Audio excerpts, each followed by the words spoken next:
पण टेस्ट सोडून फक्त फायदा नाही, तर त्याचा ॲनालिसिस देखील तुम्ही करायला पाहिजे.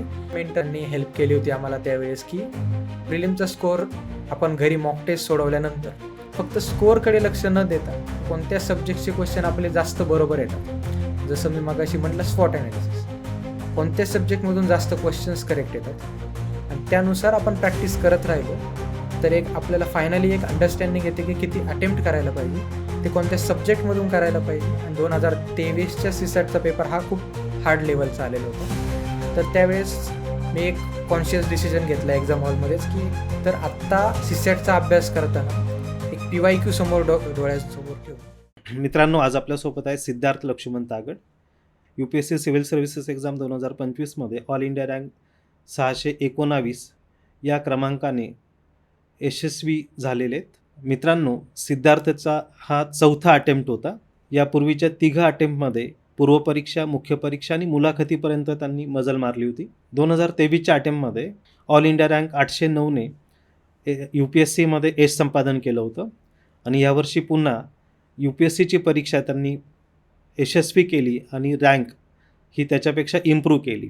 मित्रांनो, यांचं मेकॅनिकल इंजिनिअरिंगमध्ये शिक्षण झालं असून महाराष्ट्रातल्या नामांकित अशा COEP कॉलेज पुणे इथून त्यांनी इंजिनिअरिंगची डिग्री प्राप्त केली आहे.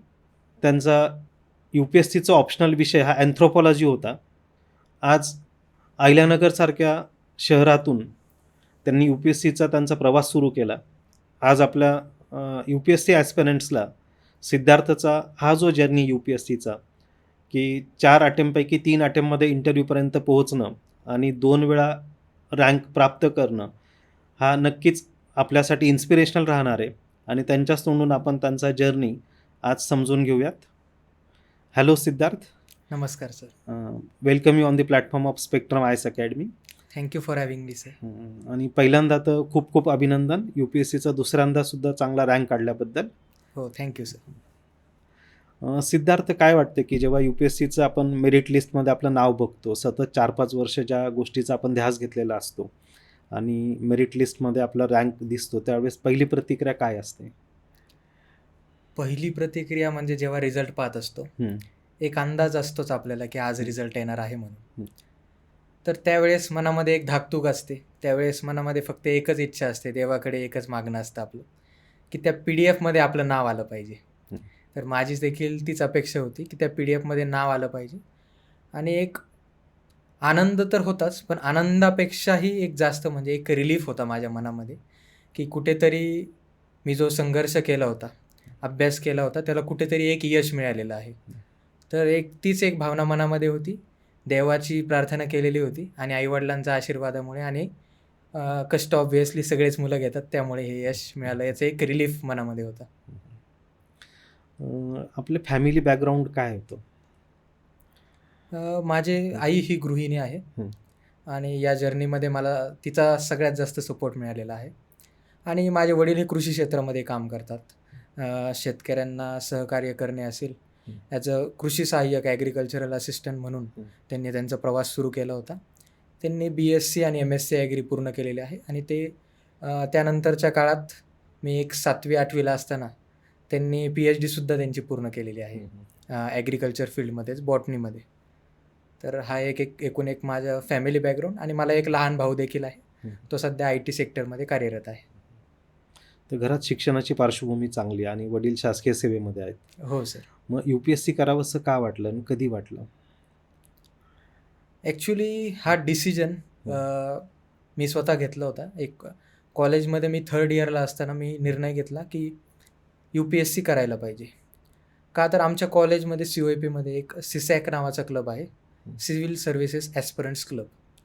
तर त्यामध्ये आमच्या कॉलेजमधून जे पासआउट झालेले आहेत आणि जे आज UPSC क्लिअर करून मोठ्या पदांवरती एक अधिकारी आहेत, ते येऊन मार्गदर्शन करायचे as a alumnus of our college की COEPमधून एक टेक्निकल बॅकग्राऊंडमधून जाऊन तुम्ही एक सरकारी नोकरीमध्ये कशा प्रकारे एक स्वतःचं स्थान निर्माण करू शकतात किंवा कशा प्रकारे एक समाजोपयोगी निर्णय घेऊ शकतात, याच्याबद्दल ते मार्गदर्शन करायचे.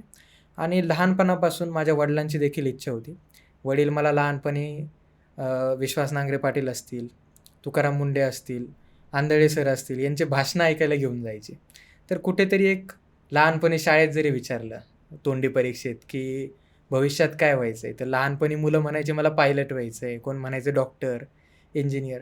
तर मी तेव्हाच म्हणायचो, की मला एक IAS किंवा IPS अधिकारी व्हायचं आहे. आणि आमच्या शहरामध्ये एक IPS कृष्णप्रकाश सर देखील होते. त्यांनी सेवा केलेली आहे अहमदनगरमध्ये, अहिल्यानगरमध्ये.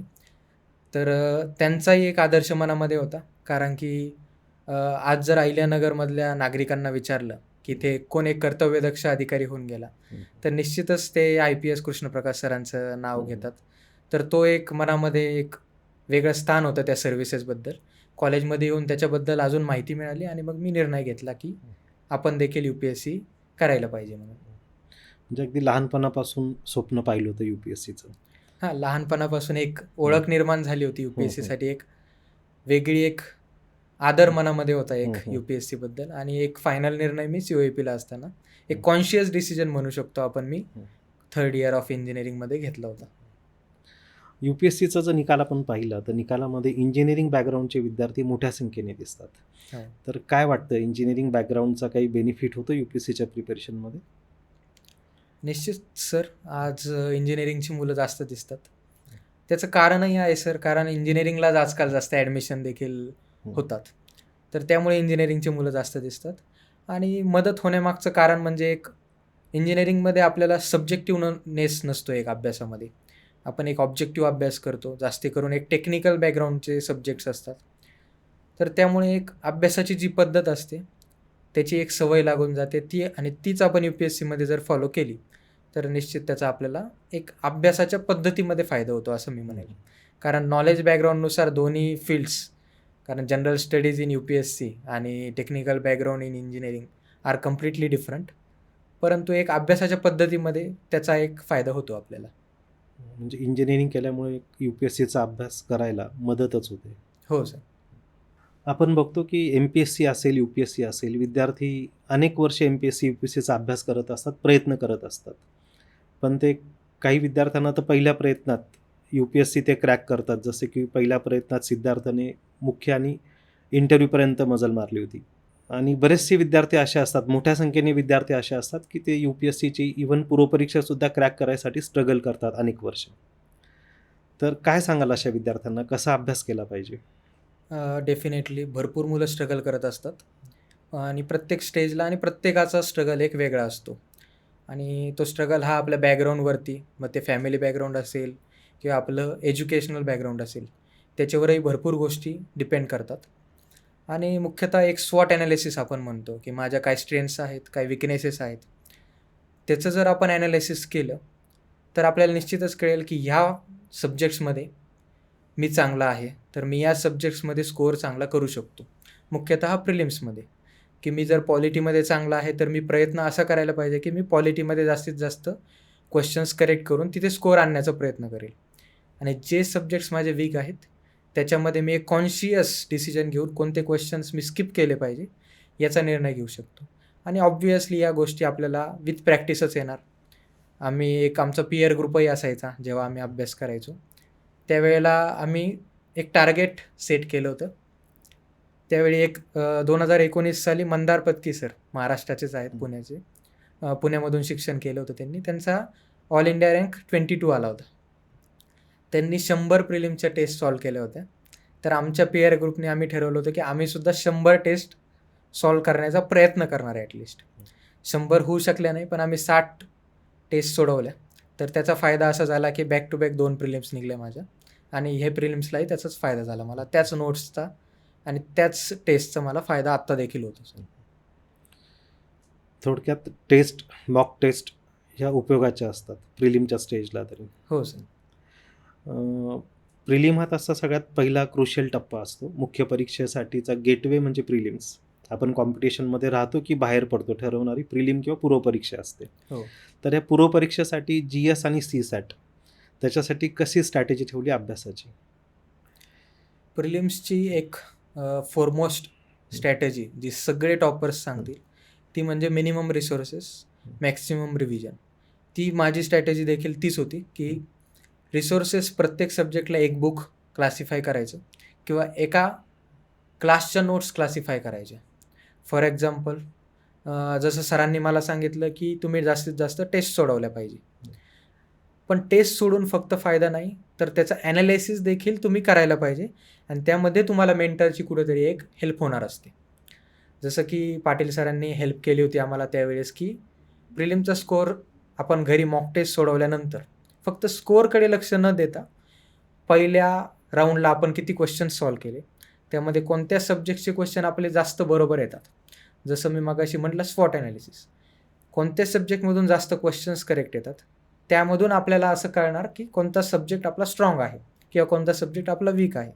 आणि त्यानुसार आपण प्रॅक्टिस करत राहिलो तर एक आपल्याला फायनली एक अंडरस्टँडिंग येते की किती अटेम्प्ट करायला पाहिजे, ते कोणत्या सब्जेक्टमधून करायला पाहिजे आणि करंट अफेअर्सचा एक कसा अभ्यास केला पाहिजे हे आपल्याला एकूण मॉक टेस्टची प्रॅक्टिस करण्यामुळे कळणार आपल्याला. फक्त मॉक टेस्ट महत्त्वाच्या नाही, तर मॉक टेस्टच्या सोबत प्रत्येक पेपरचं ॲनालिसिस, की आपण काय चुका केल्या, कुठे आपण स्ट्रॉंग आहोत, हे सुद्धा तितकंच महत्त्वाचं आहे. हो सर. म्हणजे टेस्टचा काउंटपेक्षा जसं काउंट महत्त्वाचं जास्त टेस्ट देणं, तसं त्याचं ॲनालिसिस आणि त्याच्यातून चुका सुधारणं हे आणि स्वतःमध्ये इम्प्रूव्हमेंट करणे सुद्धा महत्त्वाचं आहे. हो. CSAT हा जो आहे पूर्वपरीक्षेमधला घटक, तो बऱ्याच विद्यार्थ्यांना CSATमुळे अडचण येते मुख्य परीक्षेला जायला. त्यांचा GSचा अभ्यास खूप चांगला असतो, पण तरी CSATमध्ये कदाचित ओव्हर कॉन्फिडन्स असल्यामुळे ते राहून जातात. तर CSATसाठी काय वाटतं, की काय स्ट्रॅटेजी विद्यार्थ्यांनी ठेवली पाहिजे? खरं तर CSATसाठी मी माझे जे पहिले 3 अटेम्प्ट आहेत, त्यावेळेस मी सुद्धा CSATसाठी असा फार काही अभ्यास केला नव्हता. बेसिक 1-2 पानांचे जे फॉर्म्युला आहेत ते वाचून जाणं आणि जास्ती करून न्यूमेरिकल सोडवण्यावर माझा देखील भर होता. पण 2023च्या CSATचा पेपर हा खूप हार्ड लेवलचा आलेला होता. तर त्यावेळेस मी एक कॉन्शियस डिसिजन घेतला एक्झाम हॉलमध्येच, की एक पॅराग्राफ सोडवण्याची पण गरज आहे. आणि मी काही पॅराग्राफ सोडवले. त्याचा फायदा असा झाला की CSAT क्लिअर झालं आणि नंतर एक्झामही क्लिअर झाली फायनली.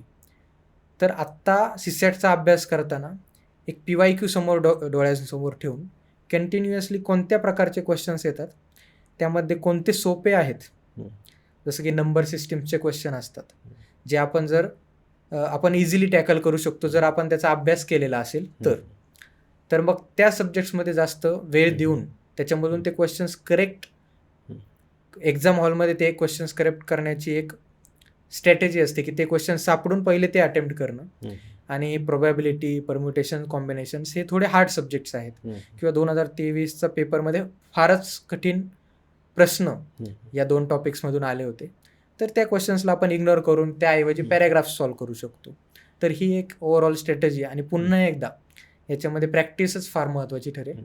आपण प्रॅक्टिस आणि PYQ हे 2 गोष्टी जर सोबत ठेवल्या तर मग CSAT एक जो बेसिक क्वालिफाईंग क्रायटेरिया आहे तो आपण फुलफिल करू शकतो. थोडक्यात CSATमध्ये काही अवघड टॉपिक जरी असले तरी त्याची भीती न बाळगता जे टॉपिक सोपे असतील त्याचा उपयोग करून घेणं स्कोअर वाढवण्यासाठी आणि सिलेक्टिव्ह असणं प्रश्नपत्रिका सोडवताना अभ्यास करताना हे पण तितकंच महत्त्वाचं आहे. हो. आता मुख्य परीक्षेमध्ये 3 वेळा मुख्य परीक्षा दिली आणि इंटरव्ह्यूपर्यंत मजल मारली, म्हणजे मुख्य परीक्षेमध्ये चांगला स्कोअर प्रत्येक वेळेस केलेला आहे. तर मुख्य परीक्षेसाठी काय स्ट्रॅटेजी राहिली अभ्यासाची?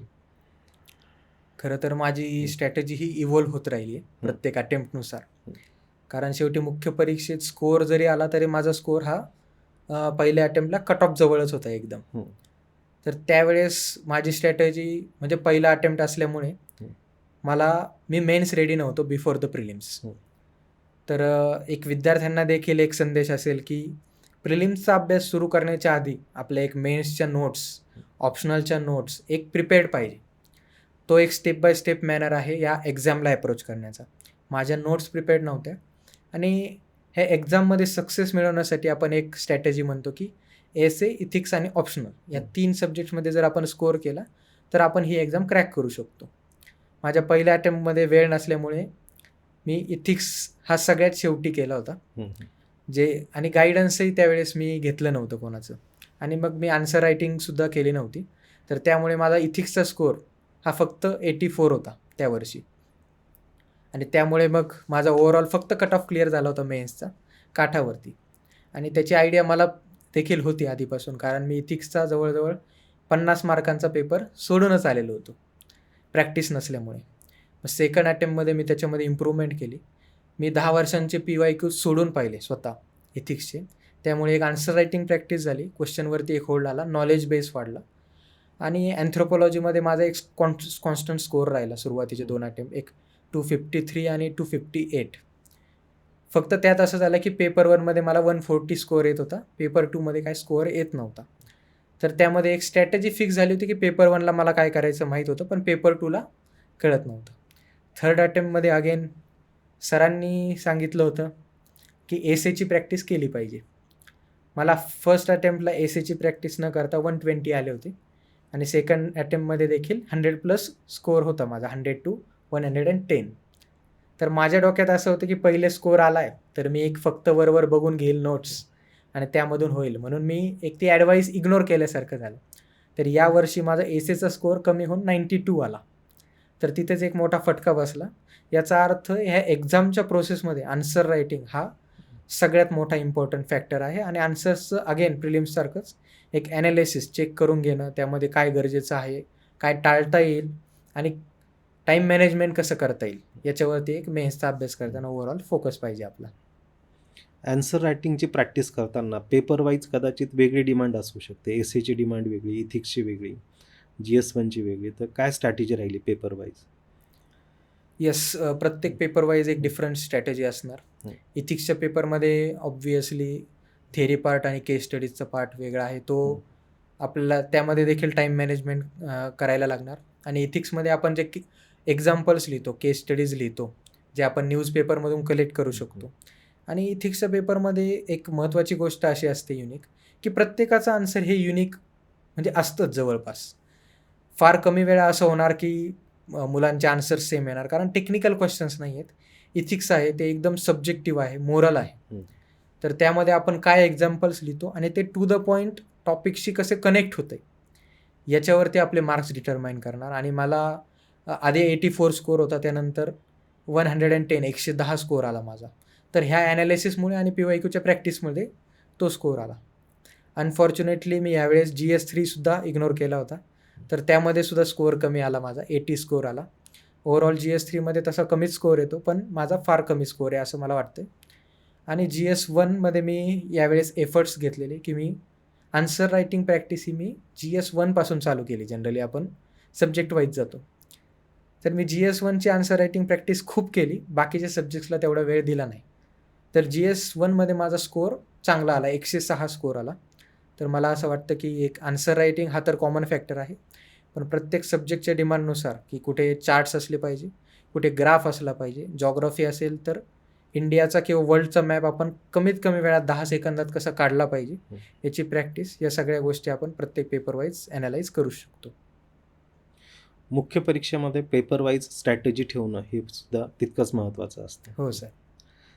आता मुख्य परीक्षेचा महत्त्वाचा गाभा म्हणजे ऑप्शनल सब्जेक्ट. इंजिनिअरिंग बॅकग्राऊंड असताना अँथ्रोपॉलॉजीसारखा विषय का निवडला आणि त्याचा कसा अभ्यास केला? आणि अँथ्रोपॉलॉजीमध्ये खूप चांगला स्कोअर यावर्षी आलेला आहे, मला वाटतं 284 स्कोअर. हो सर. एक चांगला स्कोअर आहे अँथ्रोपॉलॉजीचा. खरं तर ऑप्शनल सब्जेक्ट निवडताना मी भरपूर सिनियर्सला एकदा गायडन्स घेतलं होतं मी की कोणता सब्जेक्ट चूज करायला पाहिजे. तर त्यावेळेस जे सिनियर्स होते आणि खूप हुशार मुलांनीसुद्धा मेकॅनिकल हा ऑप्शनल निवडला नव्हता. तर माझ्या मनात देखील डाऊट होताच की हा ऑप्शनल काहीतरी कारणानेच मुलांनी सिलेक्ट केला नसेल. तर इंजिनिअरिंगचं जनरली असं आहे की सिलेबस खूप वास्ट आहे आणि सिलेबस हा 4 वर्षांचा आहे. प्रिलिम्सनंतर आपल्याला एक 70 दिवस मिळणार, त्यामध्ये आपण 4 वर्षांचा सिलेबस कसा रिवाईज करणार? त्या तुलनेत अँथ्रोपॉलॉजी हा स्टॅटिक आणि एक शॉर्ट सिलेबस आहे.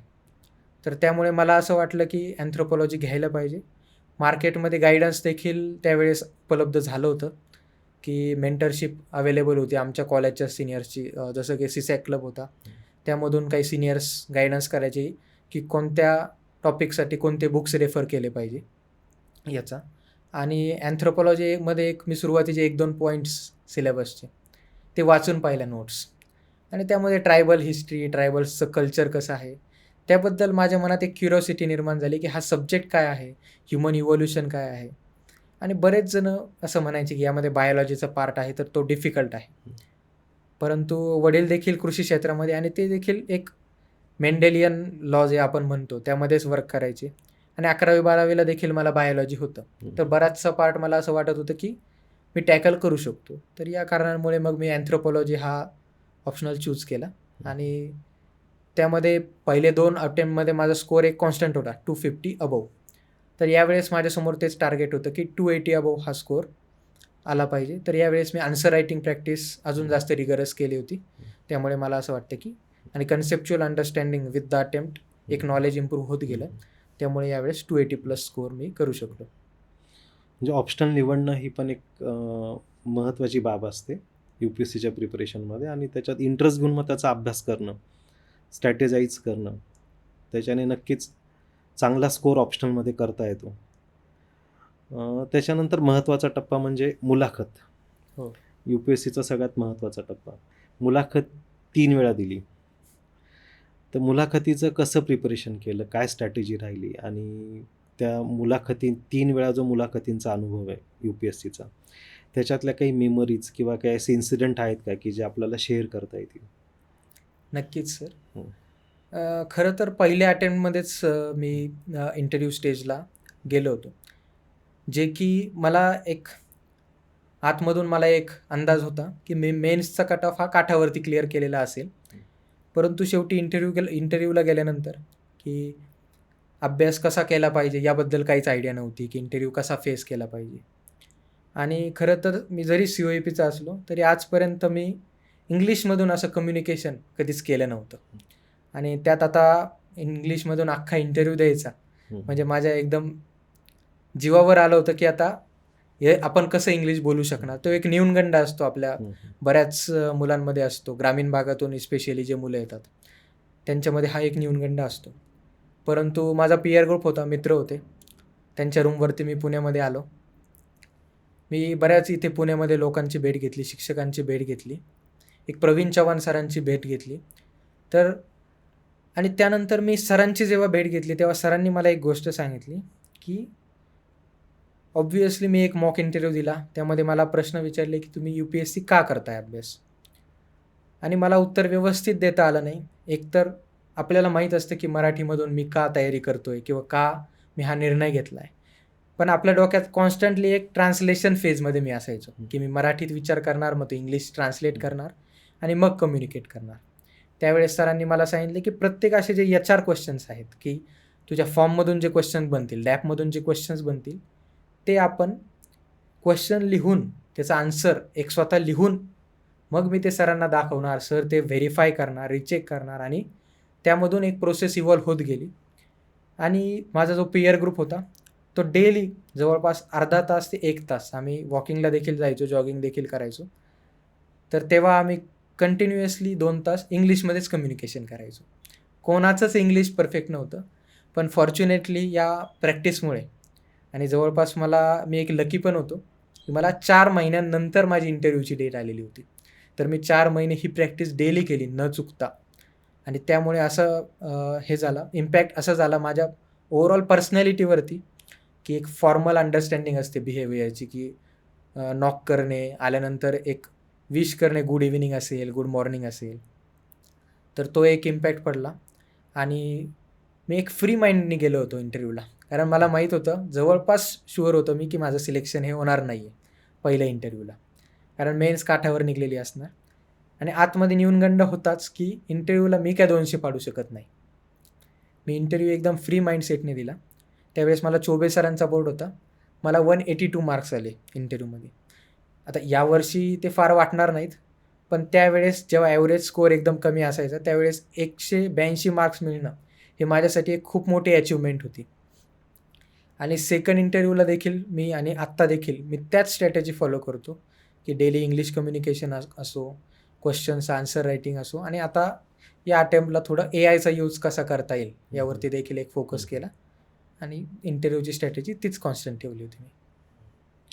इंटरव्ह्यू म्हणजे व्यक्तिमत्त्वाची चाचणी असते आणि या व्यक्तिमत्त्वाच्या चाचणीमध्ये इंग्रजीमध्ये जर मुलाखत आपल्याला द्यायची UPSCचे तर नक्कीच महाराष्ट्रातले मराठी माध्यमात शिकलेले विद्यार्थी, छोट्या शहरातले गावातून आलेले विद्यार्थी, तर त्यांना एक अडचण येते आणि सिद्धार्थने त्या अडचणीवर कशी मात केली आपण सगळ्यांनी बघितलं की त्यांच्या पिअर ग्रुपबरोबर प्रॅक्टिस करणं आणि त्याच्यातून नक्कीच बेनिफिट झालं आहे. हो सर. UPSCच्या प्रिपरेशनमध्ये मित्रांचं स्थान काय असतं? UPSCचं प्रिपरेशनमध्ये जनरली 2 प्रकारचे मित्र असतात सर, असं मी म्हणेल, की एक जे मित्र असतात जे पीअर ग्रुपच आहे आपला, जे UPSCचीच तयारी करतात आणि एक ते मित्र असतात जे UPSCची तयारी करत नाहीत. ते एक कॉर्पोरेट वर्ल्डमध्ये काम करत असतात किंवा दुसऱ्या कोणत्या एक्झाम्सची तयारी करत असतात. तर मला दोन्ही प्रकारच्या मित्रांची साथ मिळालेली आहे या दरम्यान. पीअर ग्रुप्सनी तर ऑब्व्हियसली प्री, मेन्स आणि इंटरव्ह्यू या तिन्ही स्टेजेसला आम्ही डिस्कशन करायचो डेली. खरं तर आम्ही घरूनच अभ्यास करायचो, तर आम्ही फोन कॉलवर डिस्कशन करायचो जास्तीत जास्त. आणि जे मित्र UPSCशी निगडीत नव्हते, त्या मित्रांना देखील मी घरी राहत असल्यामुळे आणि एक फोमो असायचा, की हे मुलं काहीतरी मस्त सेलिब्रेट करतायत, मजा करतायत आणि मीच घरी अभ्यास करतो. तर मी एक सारखं दर आठवड्याला कॉल करून मित्रांना की त्रास दिल्यासारखं करायचो, की तुम्ही नेमकं काय करताय? परंतु मित्रांनी देखील खूप साथ दिली, मला एंटरटेन केलं आणि एक सायकॉलॉजिकल जे मला साथ दिली सायकॉलॉजिकली, ती मित्रांची साथ झाली, की मन मोकळे करणं असेल. आज कमी मार्क्स आले टेस्टमध्ये, तर आपण लगेच निराश होऊन जातो किंवा आपल्याला असं वाटतं माझ्याकडून ही एक्झाम क्लिअर होईल का नाही? कारण हे एक्झामचं असं एक वास्टनेस, एक ग्रँडनेस आहे आपल्या समाजामध्ये, की हे एक्झाम असं क्रॅक करणं फार अवघड आहे म्हणून.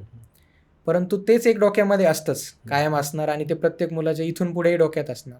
पण तेव्हा मित्रांची एक सायकॉलॉजिकली, मेंटली मला एक साथ मिळाली, की टेन्शन घ्यायचं काम नाही. त्यांचं असं आहे की तू होणारच. तो एक कॉन्फिडन्स कायम मित्रांकडून मिळत राहिला. त्याच्यामुळे एक सेल्फ डाऊट आला जरी, तो लवकर दूर कसं होईल याची काळजी मित्रांनी घेतलेली आहे माझ्या. म्हणजे मित्रांचा नक्कीच एक फायदा होतो, मेंटल सपोर्ट मिळतो हो. आणि प्रेरणा, प्रोत्साहन देणं मित्रांकडनं, ते आपल्या यशामध्ये नक्कीच त्याचा एक सहभाग असतो. नक्कीच सर. आता हे डिजिटल युग आहे. डिजिटल युगामध्ये AI असेल, ChatGPT असेल, जेमिनाय असेल, याचा वापर विद्यार्थी करतात का? आपण केला का स्वतः तो?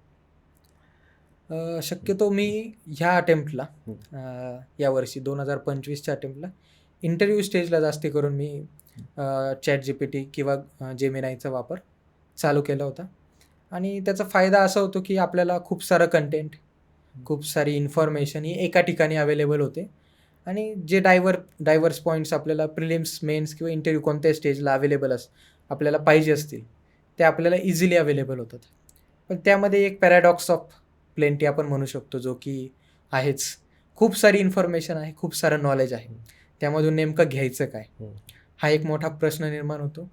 तर त्यासाठी आपल्याला सिलेबसची एक अंडरस्टँडिंग पहिले पाहिजे. त्यासाठी आपल्याला PYQs जे आहेत त्याच्यावरती आपला एक होल्ड पाहिजे, की कशा प्रकारचे क्वेश्चन्स विचारलेत, म्हणजे मी त्या प्रकारचे प्रॉम्प्ट्स AI मॉडेलला देऊ शकतो. म्हणजे त्या प्रकारचेच नॉलेज, त्या प्रकारचीच इन्फॉर्मेशन मला ते प्रोव्हाइड करेल आणि त्याची एक मदत होईल. म्हणजे ChatGPT किंवा AI मॉडेल्स हे काही सर्व काही नाही. UPSC देखील आता AI बरोबर इव्हॉल्व होते आणि तुम्हाला ते क्वेश्चन्सच्या क्वालिटीवरून, क्वेश्चन्सच्या अरेंजमेंटवरून ते लक्षात येईल जर त्याचं ॲनालिसिस केलं तर. त्यामुळे आपण देखील स्मार्ट होऊन याचा एक योग्य पद्धतीने वापर केला पाहिजे असं मला वाटतं. म्हणजे टेक्नॉलॉजीचा स्मार्टली वापर करणं हे नक्कीच फायदेशीर आहे प्रिपरेशनच्या मध्ये. हो सर. टेक्नॉलॉजी जरी स्मार्ट असेल तरी त्यासाठी आपणही स्मार्ट पाहिजे, की आपण स्मार्ट इनफली PYQs आणि एक्झिस्टिंग ज्या आपल्या नोट्स आहेत त्याचाच वापर करून एक AI मॉडेलचा यूज केला पाहिजे. बरं, अभ्यासाच्या दरम्यान सोशल मीडिया त्याचं डिस्ट्रॅक्शन झालं की काही उपयोग झाला? तसं मी सोशल मीडियावर जास्त म्हणजे अभ्यासाच्या पिरियडमध्ये सोशल मीडियावर नव्हतोच. फक्त WhatsApp आणि YouTubeवरती होतो आणि YouTubeचा फायदा हा झालेलाच आहे. प्रिलिम्सच्या काळामध्ये मॅरेथॉन ज्या YouTubeवरती चालतात त्याचा फायदा झालेला आहे निश्चितच. आणि YouTubeवरती एक एन्व्हायर्नमेंटमध्ये आपल्याला वेगवेगळे कन्व्हेन्शन्स येतात, करंट अफेअर्सचे लेक्चर्स येतात. आता AI मॉडेलचा यूज करून आपल्या पोर्टलवर देखील भरपूर एक ॲनालिटिकल व्हिडिओज येतात. एक व्हिज्युअल मेमरी क्रिएट होते त्याच्यामुळे आणि त्यामुळे एक एक्झाममध्ये रिकॉलिंगला आपल्याला एक इझी होतं. तर त्याचा देखील YouTubeचा वापर मी केलेला आहे त्यासाठी. पण तसं बाकीच्या सोशल मीडिया प्लॅटफॉर्म्सवरती मी नव्हतोच. हे जे अटेम्प्ट्स दिले याच्यामध्ये कधी असं वाटलं का की आता बस झाला अभ्यास, आता सोडून दिलं पाहिजे? कधी असं लो फील झालं, गिवअप करावं असं वाटलं, आणि असं वाटलं असेल तर मग स्वतःला मोटिवेट कसं केलं, पुन्हा अभ्यासाला कशी जोमाने सुरुवात केली? हो सर. जेव्हा माझा पहिला अटेम्प्ट होता, हं. त्याच वेळेस मला असं वाटायला लागलं की कुठंतरी चुकतंय का? हं. कारण प्रिलिम्समध्ये एखाद्या टेस्टला कमी स्कोअर येणं आणि फर्स्ट अटेम्प्टला स्पेशली त्यावेळेस मॉक टेस्टमध्ये कमी स्कोअर आला की एक निराश व्हायचं आणि सगळ्यांनाच व्हायचं ते. आमच्या पीअर ग्रुपमध्ये सगळ्यांनाच तसं वाटायचं आणि एकदा खूप डिप्रेस झाल्यासारखं झालं की आपण अशा काय चुका करतोय? आपल्याला मग स्कोअर येईल का नाही? फायनलला स्कोअर येईल का नाही? हे एक्झामसाठी मी बनलेलो आहे की नाही? किंवा माझा एक ॲप्टिट्यूड किंवा ॲटिट्यूड या एक्झामसाठी करेक्ट आहे की नाही? असे खूप डाऊट्स एक मनामध्ये यायचे. परंतु एकदा मी ठरवलं, एक टॉपर्स टॉक मी एक ऐकत असतो यूट्यूब प्लॅटफॉर्म्सवरती. 2021चे AIR one Shubham Kumar sir होते. तर त्यांचं एक होतं की आपण आपले टार्गेट्सला एक डिसेंट्रलाइज केलं पाहिजे, की आजचं टार्गेट काय आहे? या वीकली टार्गेट काय आहे? मंथली टार्गेट काय आहे? आपण याच्यावरती फोकस केला पाहिजे. मार्क्स ही एक सेकंडरी गोष्ट आहे आणि तसं पाहायला गेलं तर मग त्यानंतर मी मार्क्सवरती फोकस न करता मी एक पॉझिटिव्ह सापडायला लागलो त्याच्यामध्ये, की ह्या एक्झाममध्ये आज माझ्या ह्या चुका झाल्या, तर पुढच्या वेळेस हेच क्वेश्चन आल्यानंतर चुका कशा होणार नाहीत याची काळजी घेणं हे माझ्या हातात आहे. म्हणजे ते म्हणत असतो आपण कंट्रोल द कंट्रोलेबल्स. आपण जे कंट्रोल करू शकतो, जे आपल्या हातात आहे, तेवढी मेहनत घेणं हे आपलं काम आहे आणि तेच करण्याचा मी प्रयत्न देखील केला त्यानंतर. म्हणजे आपल्या चुकांमधून शिकणं महत्त्वाचं आहे. हो सर. पुन्हा UPSC जर द्यायची असेल, तर कुठल्या चुका टाळणार आणि काय स्ट्रॅटेजी ठेवणार? प्रिलिम्स स्टेजसाठी हं. मी असं म्हणेल की मी पुन्हा एकदा मॉक टेस्टवरती भर देईल हं. आणि स्टॅटिक आणि करंट आता आपण सेपरेट अभ्यास करू शकत नाही. हं. आपल्याला ते इंटरलिंक केलंच पाहिजे. तर मी ते इंटरलिंक करून आणि मॉक टेस्टचा प्रॅक्टिस करण्याचा प्रयत्न करणार. मेन्सच्या स्टेजसाठी सर जसं आपण डिस्कस केलं की आन्सर रायटिंग आणि PYQs हा सगळ्यात इम्पॉर्टंट फॅक्टर आहे. मी यावर्षी एका सब्जेक्टचे आन्सर रायटिंग केले नाही, तर त्यामध्ये स्कोअर कमी झाला. तर पुढच्या वेळेस अजून तर निर्णय घेतला नाही आहे मी. परंतु जर मी देणार असेल पुढचा अटेम्प्ट, तर मी आन्सर रायटिंग सगळ्या सब्जेक्टची आणि सगळ्या सब्जेक्ट्सवर एक इक्वल फोकस देऊन करण्याचा प्रयत्न करणार आणि त्यामध्ये देखील मी PYQ स्वतः लिहून त्याची प्रॅक्टिस करण्याचा प्रयत्न करणार. परीक्षेच्या वेगवेगळ्या टप्प्यांवर कधी स्ट्रेस येतो, तर स्ट्रेस मॅनेजमेंट कसं केलं? खरं तर मी घरी राहूनच माझ्या पूर्ण एक्झामची तयारी केलेली आहे. तर त्यामुळे मला स्ट्रेस जरी आला, तरी आपले एक मित्र असतात शाळेतले. माझं एक रूटीन ठरलेलं होतं की मी कंप्लीट वीकमध्ये अभ्यास करायचो आणि वीकेंडला मी संडेला एक मॉक टेस्ट सोडून सकाळी दिवसभर मी पूर्णपणे काहीतरी एक हॉबी म्हणून किंवा मित्रांमध्ये जाऊन क्रिकेट खेळणं असेल, मित्रांमध्ये जाऊन टाईमपास करणं असेल, या गोष्टी करायचो. त्यामुळे मला एक रिलीफ मिळायचा मधून माइंडला म्हणा किंवा मेंदूला म्हणा, एक डेली रूटीनमधून एक थोडा वेगळा वेळ मिळायचा. आणि घरीच राहिला असल्यामुळे आणि या माझ्या जर्नीमध्ये ज्यांचा सगळ्यात महत्त्वाचा रोल आहे माझ्या पालकांचा आणि माझ्या आई आणि वडील यांचा पूर्ण सपोर्ट मला मिळालेला आहे या जर्नीमध्ये. तर मला जनरली आई-वडील काय विचार करतात, हा आपण विद्यार्थी म्हणून एक मुलगा म्हणून आपण एक विचार करतच असतो की मी हे प्रिपरेशन करतोय, तर यामध्ये मी सक्सीड होईल का नाही होणार. आणि त्यामुळे एक फॅमिलीवरती देखील एक तो विचार करतच असतात आपले पालक देखील आपल्यासाठी. तर त्यांच्यासोबत मी शेअर करू शकलो या सगळ्या गोष्टी. त्यांनी देखील त्यांचा ॲटिट्यूड किंवा माझ्याशी बोलणं तसं ठेवलं की मी त्यांच्याशी शेअर करू शकलो. मला शेअर करावंसं वाटलं त्यांच्यासोबत आणि त्यामुळे मला असं झालं की माइंड एक रिलीव्हड राहायचं माझं. मला टेन्शन वाटायचं नाही. हां, मी जरी चुकलेलो आहे, तरी आज मी आईला सांगितलं की आज मी असं चुका केल्या, त्यामुळे माझं असं आणि आईला जरी माहीत नसेल की कॉन्स्टिट्यूशनमध्ये काय आहे, परंतु तिला ही गोष्ट माहीत होती की याने आपल्यासमोर मन मोकळं केलं, तर उद्या जेव्हा मी परत अभ्यासाला बसणार आहे सकाळी, तर मला ते टेन्शन नाही आहे की काल माझे 2 क्वेश्चन्स चुकले पॉलिटीचे. त्यामुळे एक रिलीव्हड फील व्हायचं मी माझ्या मनातलं शेअर केल्यामुळे आणि त्याचा एक सायकोलॉजिकली आणि मेंटली मला पूर्णपणे सपोर्ट कायम असायचा. स्पर्धा परीक्षा कुठल्याही असू द्या, MPSC असेल, UPSC असेल, तर चालू घडामोडी खूप महत्त्वाच्या असतात, करंट अफेअर्स.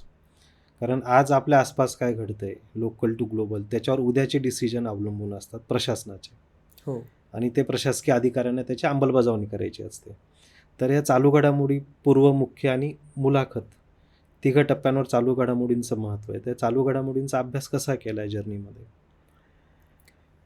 खरं तर मी जेव्हा अभ्यास चालू केला, अ, प्रत्येक एका कॅन्डिडेटप्रमाणे मी देखील यूट्यूबवर पाहिलं की मुलांनी न्यूजपेपर वाचला पाहिजे. मी पहिल्या दिवशीपासून न्यूजपेपर वाचायला चालू केला. मला एकही न्यूज समजली नाही पहिल्या दिवशी आणि बाकीच्या मुलांप्रमाणेच मी देखील फक्त शेवटचं पेज, आपलं स्पोर्ट्स पेज जिथे क्रिकेट आहे, ते वाचण्याचा प्रयत्न केला. म्हणजे जे आपल्याला समजते तेच वाचण्याचा फक्त प्रयत्न केला.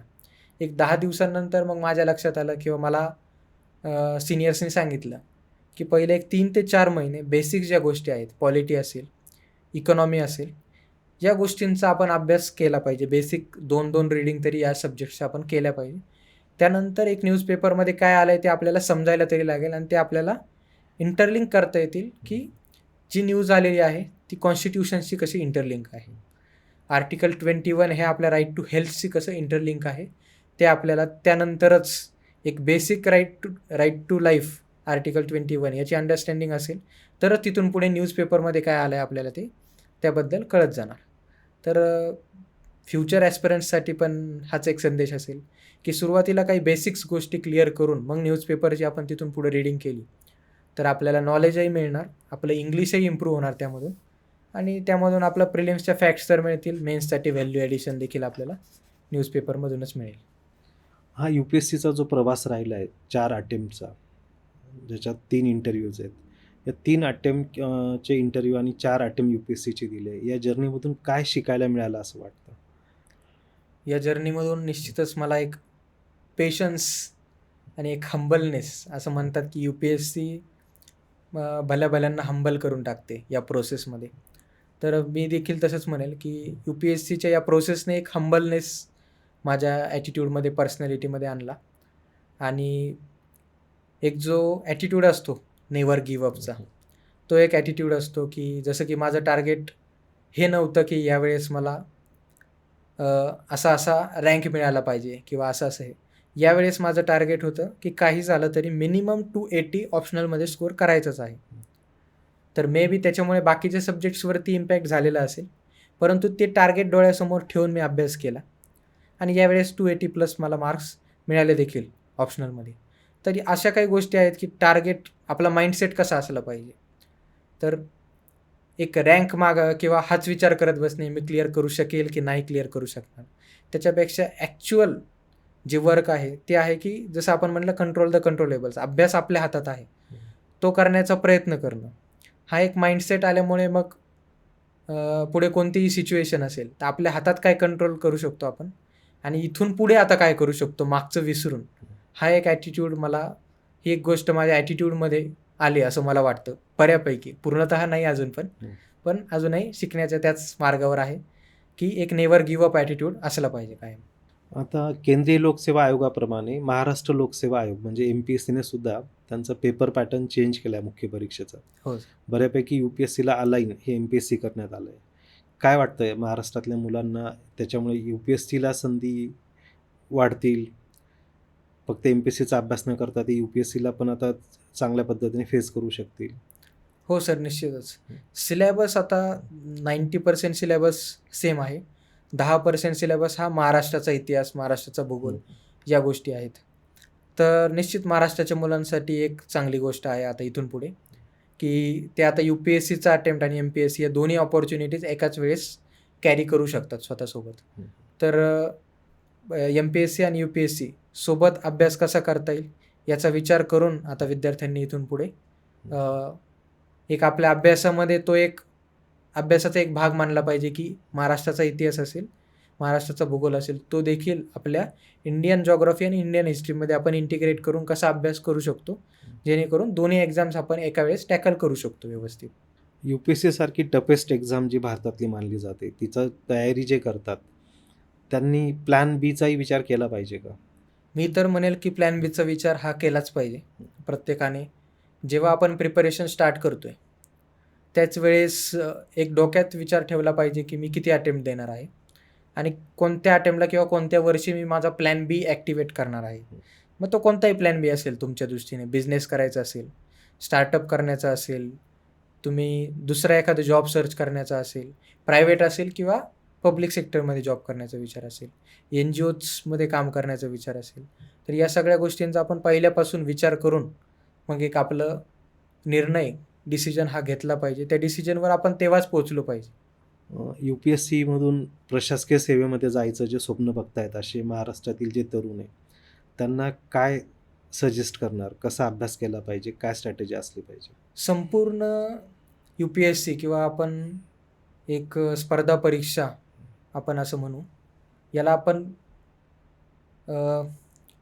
जर एक ब्रॉडली असा एक व्ह्यू घेतला पूर्ण स्पर्धा परीक्षांचा, तर त्याच्यामध्ये असं आपण पाहतो की स्पर्धा परीक्षा ही खरंच कॉम्पिटिटिव्ह आहे. खूप जास्त स्पर्धा आता वाढलेली आहे आणि एक्झाम ही दरवर्षी इव्हॉल्व होत राहते. म्हणजे जसं पूर्वीच्या काळी बऱ्याचदा असं आपण म्हणायचो की MPSC UPSC करतो सोबत. आज जरी आपला सिलेबस किंवा आता एक पॅटर्न सेम झालेला असेल, तरी अजूनही MPSCचं प्रिलिम्सचा पॅटर्न, UPSCचा प्रिलिम्सचा पॅटर्न, ह्या दोन्ही डिफरंट गोष्टी आहेत. तर इथून पुढे जाताना विद्यार्थ्यांसाठी हाच संदेश असेल की प्रत्येक एक्झामचा पॅटर्न किंवा एक अभ्यास पद्धत, एक पॅटर्न ॲनालिसिस प्रोसेस ही सेम आहे की कोणत्याही एक्झामचा अभ्यास चालू करताना बेसिक्स बुक्स पाहणं, एका सब्जेक्टसाठी फार रिसोर्सेसच्या मागं न लागता एक बेसिक आपण बुक रेफर करून त्यामधून आपण मॅक्सिमम रिव्हिजन करून नॉलेज एक्स्ट्रॅक्ट करायला पाहिजे. आणि सगळ्यात महत्त्वाचं म्हणजे PYQs, प्रिव्हियस इयर क्वेश्चन जे आहेत कोणत्या एक्झामचे, तेच आपल्याला त्या डिसिजनपर्यंत पोहोचवणार की ही एक्झामचा अभ्यास आपण करायला पाहिजे की ह्या एक्झामचा अभ्यास आपण करायला पाहिजे. आणि जे की MPSC आणि UPSCच्या प्रिलिम्सच्या बाबतीत मला तरी वाटतं की प्रिलिम्स जरी सिलेबस सेम असेल तरी त्यांचे ॲक्च्युअल क्वेश्चन्सचा पॅटर्न, क्वेश्चन्सची क्वालिटी यामध्ये खूप जास्त डिफरन्स आहे. तर त्याचा अंदाज घेऊन आपण इथून पुढे एक आपला अभ्यास आणि अभ्यासाची सखोलता एक ठेवायला पाहिजे. नक्कीच. म्हणजे सिद्धार्थने जो जर्नी शेअर केला, UPSCची तयारी कशी केली, 3 वेळा इंटरव्ह्यू कसे दिले, मेन्सची तयारी कशी केली, तर आपल्या UPSC ॲस्पिरंट्सला ही जर्नी नक्कीच मोटिवेशनल असेल, इन्स्पिरेशनल असेल आणि सिद्धार्थच्या अनुभवामधून नक्कीच आपल्याला यश किंवा यशाकडे जाण्याचा मार्ग आपला सुकर होईल असं मला वाटतं. तर आज सिद्धार्थने जर्नी इथं शेअर केली त्याबद्दल सिद्धार्थचे धन्यवाद आणि भावी करिअरसाठी खूप खूप शुभेच्छा. धन्यवाद सर. मी स्पेक्ट्रम अकॅडमीचे आणि सुनील पाटील सरांचे देखील धन्यवाद देतो की त्यांनी देखील मला एक प्लॅटफॉर्म प्रोव्हाइड केला की मी महाराष्ट्राच्या मुलांसोबत एक संवाद साधू शकलो. आणि निश्चितच माझ्या जर्नीमधून ज्या काही शिकण्याच्या किंवा मी आज जे काही प्रत्येक सब्जेक्टविषयी बोललो, त्यातून मुलांना इथून पुढे डिसिजन घेताना प्रॉब्लेम होणार नाही किंवा प्रॉब्लेम कमी होईल, त्यांचा त्रास कमी होईल, याचा विचार करून मी हा प्लॅटफॉर्मचा यूज केला असं मला वाटतं. त्याबद्दल आणि प्लॅटफॉर्म प्रोव्हाइड केल्याबद्दल सरांचे आणि अकॅडमीचे देखील धन्यवाद. थँक्यू. थँक्यू.